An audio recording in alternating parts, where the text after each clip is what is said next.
Mina olen Anna Škodenko, ma olen selle näituse kujundaja. Muidu ma olen maalikunstnik ja mingil määral ma vist tõin ka siia neid maalielemente. Näituse kujundus põhiliselt seisnebki, et meil on kaks kujunduselemente. Ühed neist on need inimkujulised lõuendid ja teised on ehitusplokid. Ja see paralleel maalikunstiga seisneb selles, et valge puhas lõuend kannab endas nii minevikku kui tulevikku, et kõik tööd, mis on tehtud kunagi ja kõik, mis tulevad. Et sama paralleeli võib luua need ehitusplokkidega, et kui me vaatame neid, siis me kujutame ette maju, mis on olnud ja mis tulevad tulevikus.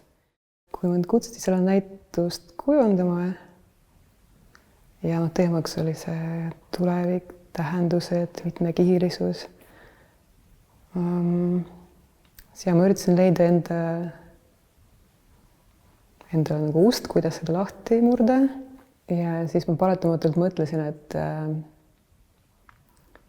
ükskõik, mis tulevikku, kas kaug- või lähitulevikku me kujutame ette, selle sees on alati olemas inimene, kas seetõttu, et me kujutame seda ette, et meie silmade paar on alati seal juures. Nii et selle kaudu just tuli see inimfiguur siia, et need kehad.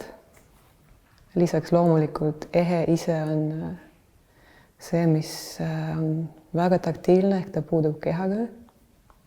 Ja et ma palun natuke räägin sellest, kuidas need lõuendid olid tehtud. Et ma ladusin põrandal stuudios inimgruppe, mannekeene ja siis ka on hästi oluline tegelikult see kangavalik, et ta ei ole juhuslik. Need kõik kangad, mis on kasutatud nende figuuride tegemiseks, on kardinad. Ja nagu minu jaoks kardin on kindlasti üks tuleviku metafoor. Et kardin on aken ja kui me vaatame aknast, siis me vaatame sinna, kust meid paraku ei ole. Nii et kui ma katsin neid figuure, mõtlesin, et see on just nagu natuke žest, et nagu Pompeid, et meil on olukorrad, meil on inimgruppeid ja siis ma kuidagi jäädvustan neid hetkes, aga võib-olla tuleviku jaoks. Aga võib-olla tõesti see valik, et esiteks tekstiil on ka nagu minule väga tuttav vahend, sest see on maalikunsti reeglipärane aluspind.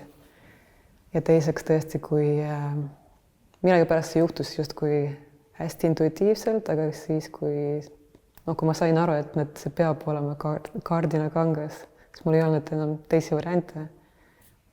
Sest siin sai mängida päris palju erinevate faktuuridega. Ja lihtsalt isegi kui inimene, kes jalutab sisse tänavalt, ei saa aru kohe, et need on kardinakangad, siis minu jaoks on oluline, et see nii on.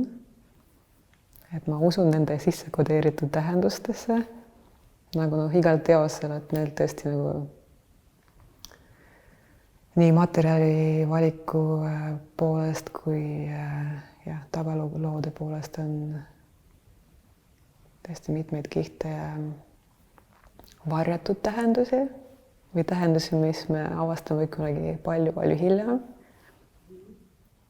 Ja lisaks muidu see kardina teema, et on selline mõiste nagu overtoni aken, et kuidas üldse me muutume ühiskonnas või kuidas mingid asjad, mis hetkel ei ole ka kättesaadavad või nagu aktsepteeritud ühiskonnast, et see aken läheb lihtsalt järjest natuke suuremaks, laiemaks. Et just overtoni aken ongi see aken, mis on hästi kitsas ja fikseeritud tähendustega. Nii et see läbi akna me satume tulevikku ja kõik ja uude tähenduste poole. Mind on alati intrigeerinud see teema, et nagu kas lahkumise või ärajäämise või puuduoleku teema ja meil siin näitusel on päris mitmeid teoseid, mis puudutavad seda.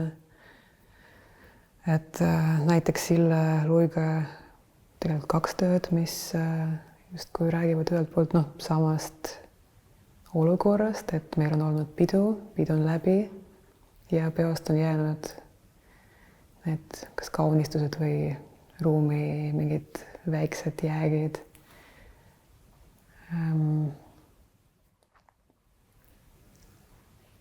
see on ka mingi, ma ei tea, kas tabatud meie mingisuguse olukorra essents, et küll tõenäoliselt me ei mäleta või ma ei mõtle, või tegelikult, kui me isegi kujutame pidusid, siis ma ei tea, õhupallid või need ribad, mis ripuvad õhus, on üheks nendest asjadest, mis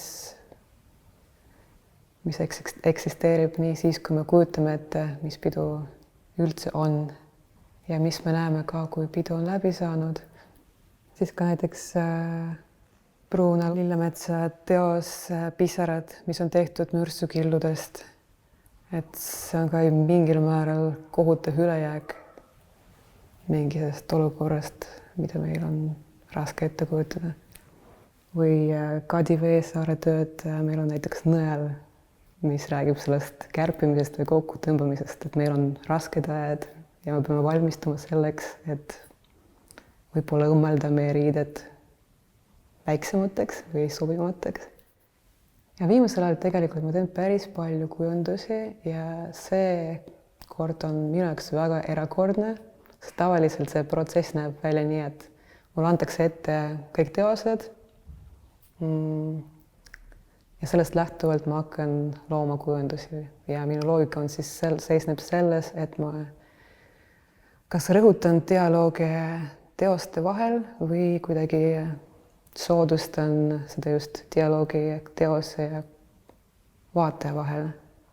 Et siin ma pigem keskendusin sellele, et ma loon keskkonda, mis ühelt poolt millega oleks võimalik samastuda tavalisel inimesel, kes jalutab sisse. Teiselt poolt just, kus kõik need teosed ja erinevad teemad ja tehnikad saaksid ka omavahel kokku. Ja kuna päris mitmeid töid me nägime, kui me sattusime siia saali ja mõned just isegi toodi näituse avamise eelviimasel päeval. Et meil oli päris tihe koostöö kuraatoriga, või me koos vaatasime, et kuidas need paarid töötavad omavahel, et see oli väga mõnus mäng ja me nägime selliseid asju siis, kui me tegime neid, et mida ei suudaks tõesti ette kujutada. Ja paratamatult ka, et miks ma oma jutu alguses rääkisin sellest maali analoogist, et kui on valge lõuend, sa saad kujutada ette kõike. Et ka kujunduse poolest mul oli tähtis, et tõesti siin saaksid elada ükskõik mis asjad ja et neil oleks kodu. Et ma usun, et tulevikus meil on seda ka vaja, seda kodutunnet või kohta, kus olla.